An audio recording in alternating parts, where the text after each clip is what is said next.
Alright, so today I'm going to show you my second cook on the Old Country Barbecue Pits Pecos and give you an update on a few things.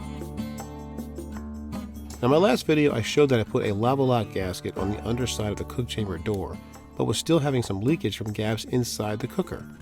For those who are not aware, the Pecos, unlike the Brazos I believe, is built with strips or slats of metal inside the cook chamber to keep the door from falling through.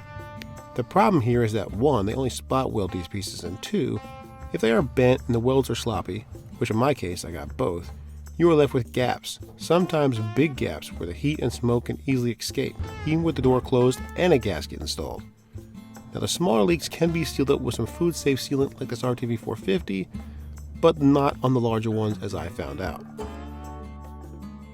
So what I decided to do was scrape off the existing sealant, clean it well with some dish soap and alcohol, cut some fire black gasket in half, and run a strip of it down the entire gap. These gaps and imperfections are definitely something else you want to look for if you haven't yet purchased one of these cookers. Now, I also showed in my last video that the 3-inch Tell-True analog thermometer I bought would not fit in the pre-drilled hole. So for kicks, I picked up an Old Country Barbecue Pits thermometer because it has to fit, right? I mean, it's made for the cooker. No, it doesn't. So whichever you buy, you'll need to get a 7/8 drill bit and the mounting kit if you go with the Tell-True, which is what I'm using temporarily to make it work until I get the drill bit. Of course, grate level installation is best, but this one, for me, is just for reference. Oh, and lastly, I decided to replace the factory fire grate with this cast iron grate, which I got from Tractor Supply for just 25 bucks. It certainly will help the fire breathe better, retain hot coals, and allow ash to fall below. It also will outlast this cooker. To start today's cook, I'm using some B&B lump charcoal, a chimney full of it, and a single split to get a nice coal bed going. For fuel again, I'm using some B&B cherry splits, which are a bit big, so they need to be broken down.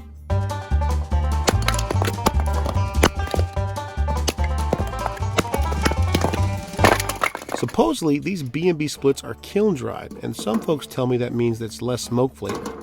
I don't really care though. They light quick, they burn pretty clean, and I for one think meat should be kissed with smoke, not smothered in it. Anybody can do that.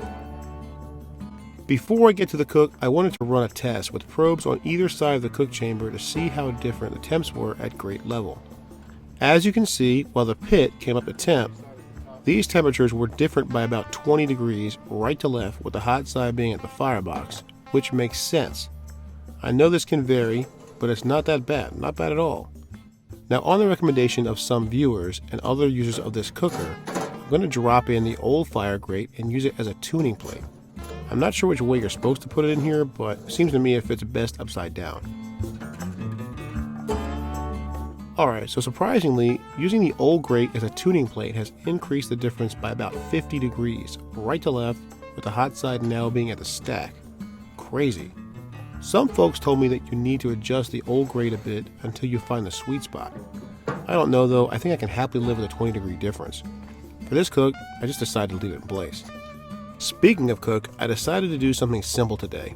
Double smoke a ham. All this really means is reheating a pre-cooked ham to 140 degrees in a smoked environment to add a bit more smoke and some color. Pretty easy. As for fire management, well, today I'm working on just lowering the swings and temperature. I think this was my big problem during the last cook. The swings had to be greater than I thought, which meant the actual average temperature was much lower than I'd aimed for. This would explain why it took so long.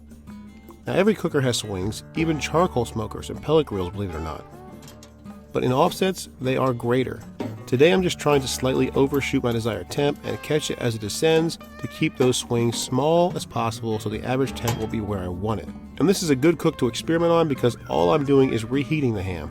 A precise pit temp is not required. And even though at times I close the door on the firebox when temps got a little too high for my liking, I'm definitely getting that running and offset, especially this size. It's all about the size of your fire, not the amount of oxygen you restrict it like you would in a charcoal smoker.